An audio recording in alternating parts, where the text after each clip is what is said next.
So in the next two segments, I'm going to be talking about content and structure of CMS data files that include managed care data.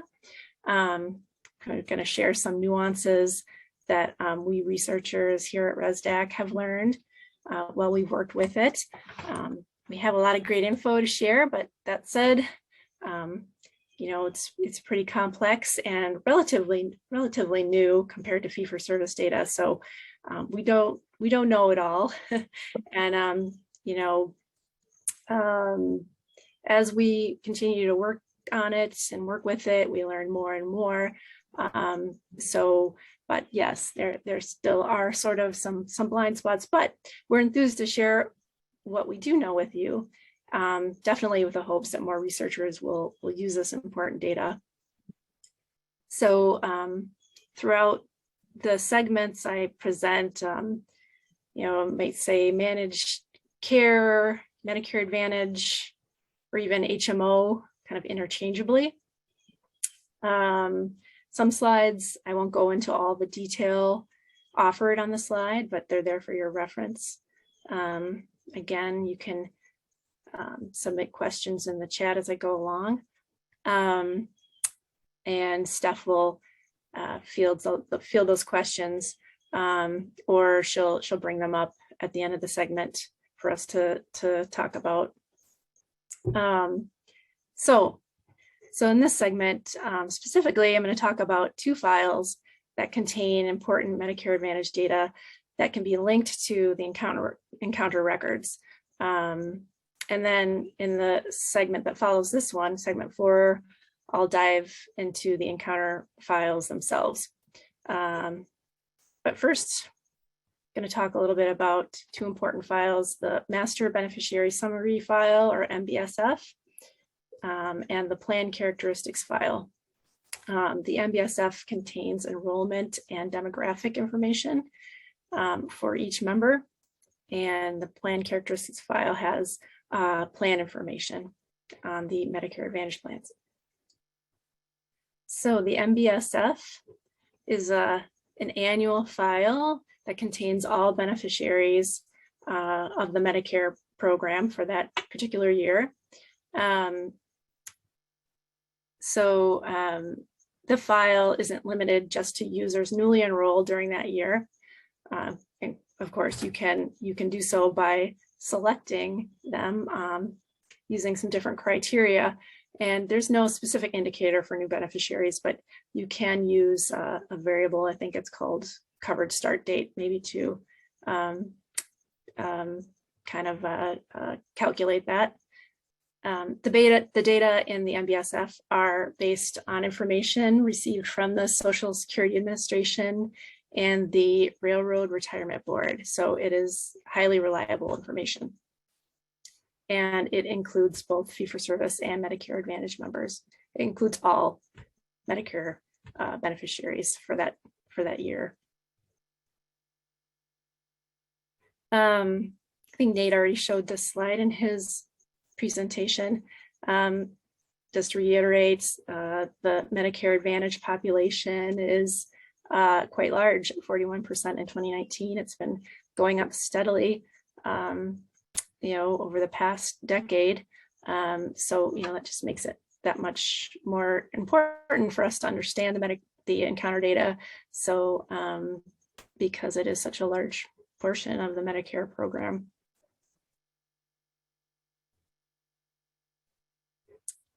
The MBSF includes, you know, fee-for-service and MA, I already said that. There are actually 4 segments in addition to the base segment: chronic conditions, other chronic conditions, cost and use, and the National Death Index segments. Only the base and the National Death Index segments include Medicare Advantage beneficiaries. I think in the last segment, some people were wondering why chronic conditions aren't created for Medicare Advantage members. Someone said that it is being maybe tested right now, so it is possible that someday there will be chronic conditions files for Medicare Advantage members as well. And so the structure of the MBSF is one record per beneficiary per year. So there's exactly one record for each member. The demographic data is very reliable and valid because it comes from the Social Security Administration. There's a list of the demographic variables that you can pull from the MBSF. You know, and since the data in this file are so reliable, you know, we recommend that you consider pulling these variables from this file, even if they are available in you know, files you're linking to, like encounter data files. I believe do have some demographic variables, age or you know, gender, but you know, we would recommend you use the MBSF because it's just been more validated than what you would find in an encounter record. So other than for demonstration projects, managed care enrollees are required to have both Parts A and Part B benefits. And you know, you can see this enrollment information using monthly coverage indicator variables in the MBSF for, you know, Part A, Part B, and HMO. There's a slate of variables for each of those components in the MBSF.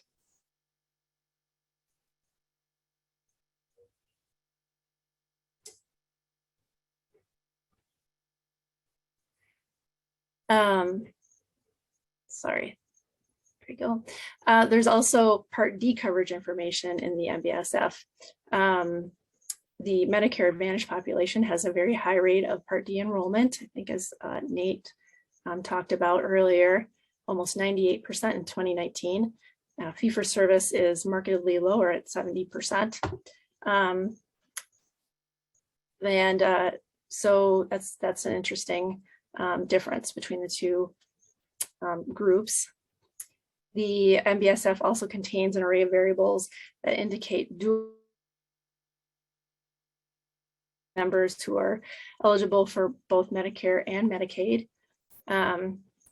When we compare the rate of dual eligibles between fee-for-service and Medicare Advantage, they're pretty similar. So slightly higher rate for Medicare Advantage.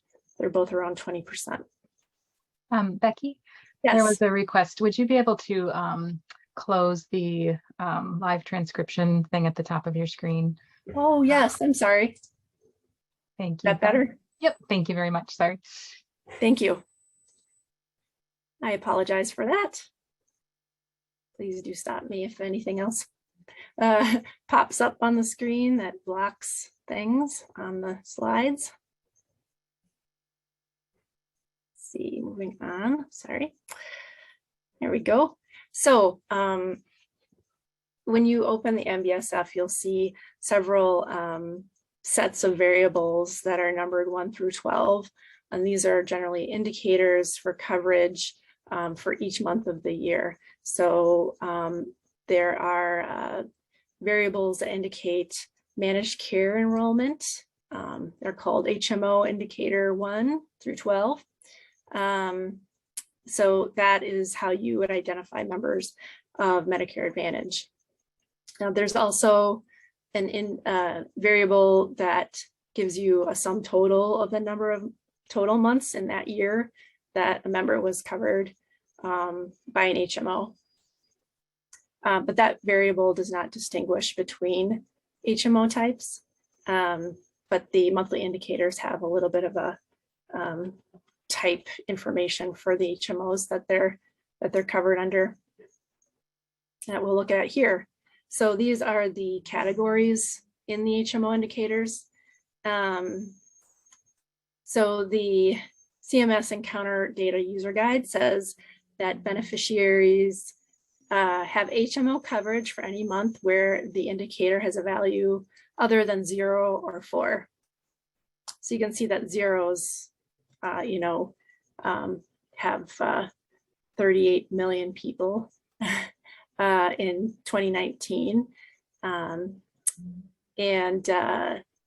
know, the fours have no people in 2019. There are a few thousand, you know, in earlier years, but that is just something that you might want to know, that fours are not considered actually managed care according to the user guide. So in recent years, nearly all HMO members will have a letter C in their HMO indicator. So you can see that, you know, in 2019, you know, 22 million people had that value in their indicator. You know, so all other categories have been kind of phased out over time or are dwindling.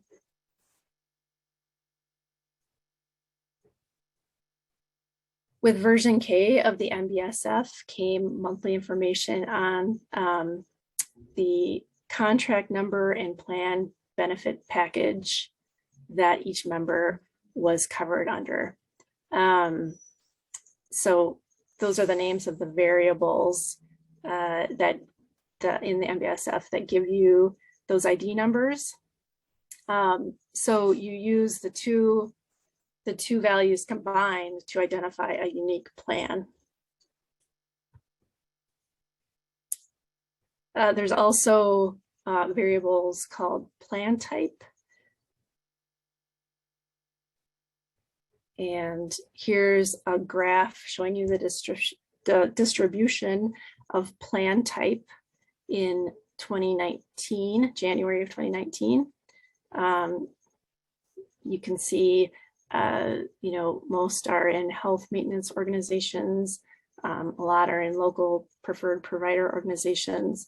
But we just want to point out that sometimes these groups don't work for all researchers. There are other categories that folks may want to see.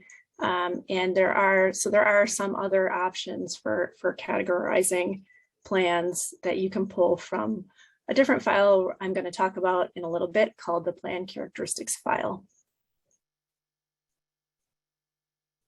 Also just point out that the Part C plan type indicator in MBSF has 24 total categories. We're only showing the top 5 here.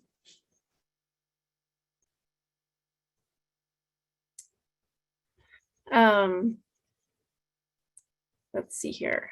Yes, so like I was just saying a little bit about how you can link the MBSF you can link to the plan characteristics file to pull information about each plan using the Part C contract number and the Part C PVP number. So you need both together to identify a unique plan. There's no inherent information built into these plan numbers. Sometimes you do get information built into identification numbers, but not the case here. So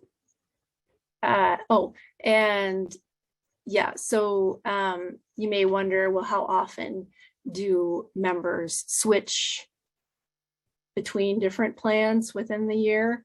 It's pretty rare. You can see in this chart that 95% of MA members have the same plan throughout the year. It does happen that members can switch, but the vast majority have the same plan.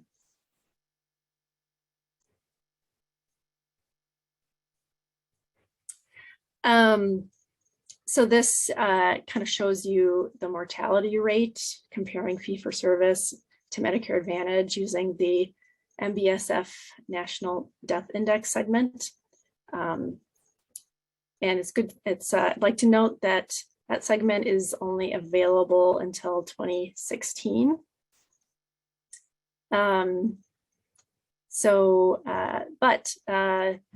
Recently it was updated to include more recent information to make it more like up to date and probably more accurate.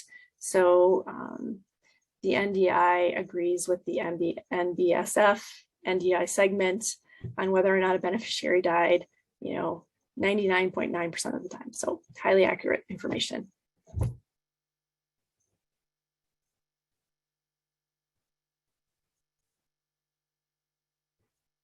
And here's kind of a list of the top causes of death listed in the NDI. We're comparing Medicare Advantage to fee-for-service, Medicare Advantage on the left, and the two lists are very, very similar. So, kind of gives you the sense that, like Nate was saying, generally speaking, the two populations have a lot of a lot of kind of similar overall high-level characteristics. So now moving on to the plan characteristics file.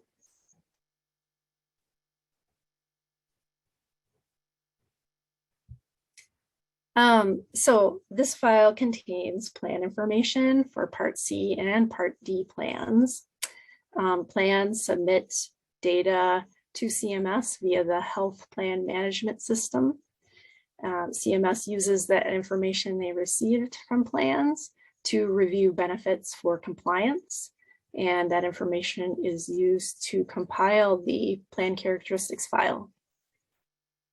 It is created based on an end-of-year snapshot, so it may not exactly match the CMS landscape or other public use files. And I'd like to note that characteristics of a plan may change each year. So, one set of IDs, you want to use the correct plan characteristics, the correct year for the plan characteristics file to make sure that you're pulling the correct information for that plan. The file contains information about plan type, benefit design, premiums, cost sharing, and service areas for Part C and D plans. There are actually 6 subfiles. You can see that the cost sharing tier file is for Part D plans only. The special needs plans, all special needs plans actually are Part C and D. And the other subfiles have an indicator for whether a plan is Part C only, Part D only, or both. So that's very helpful.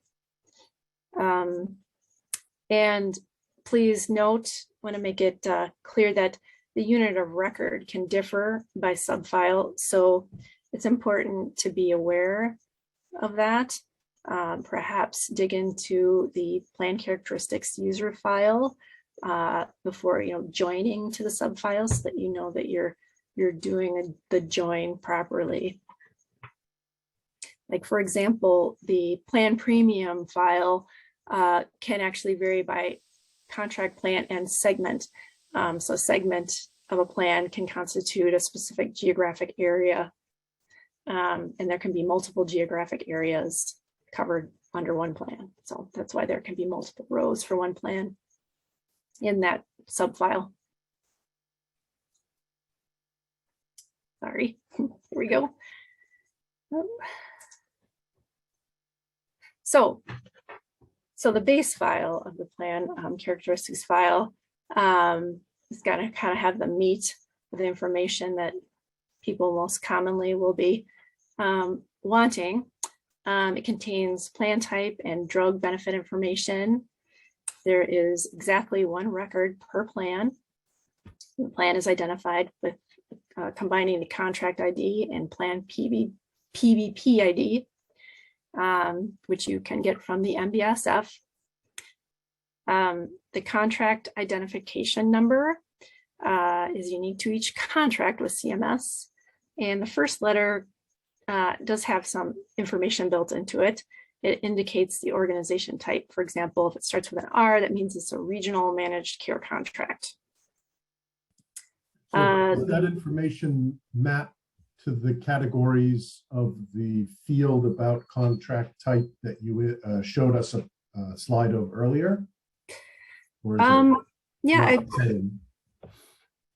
I'm not, we haven't analyzed that to see how well it matches. So I can't really say. But that's a good question. Let's see here. So where was I? Okay, yes. Plan benefit package number ID indicates a specific benefit package within a contract. So like I've said, I think several times already, you need to combine the contract ID and plan ID together to identify unique plan.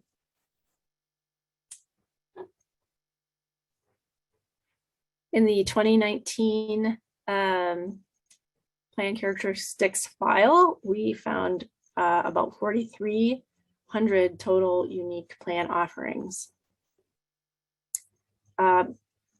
Beneficiaries are enrolled in plans across all 50 states. Most offer Part C and D coverage. And we found that when we tried to link the MBSF to the MA members from MBSF to the plan characteristics file, about over 99% of them did link successfully. So just be aware there's maybe some noise there. There may not be 100 perfect linkage right there.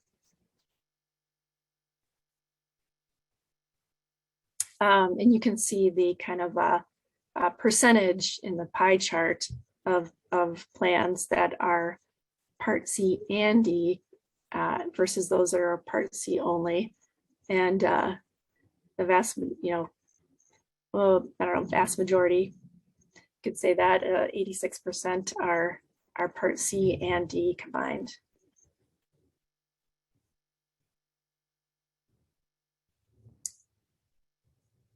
So this is kind of a categorization available in the plan characteristics file that might interest you. You can see the categories there on the slide. I know, if you're interested in PACE programs, you can identify them using this variable.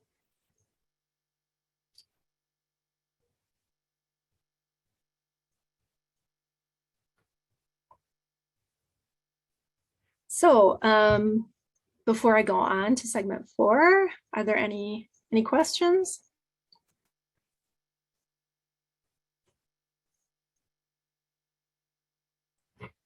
No? Okay. I guess there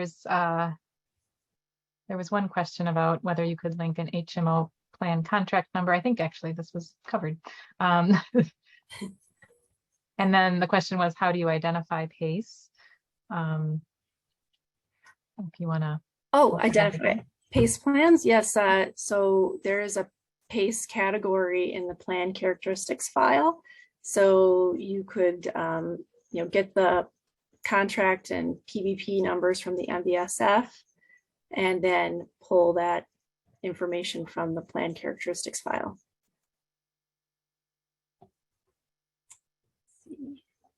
I'm going to open up my other segment. While you're doing that, there were some questions about the NDI file and cause of death. That's just something that is available only through 2016 at this point, and cause of death isn't routinely on the managed care or the MBSF. It's something that you have to link to using the NDI. And then PACE would be under the plan organization type. That's correct. And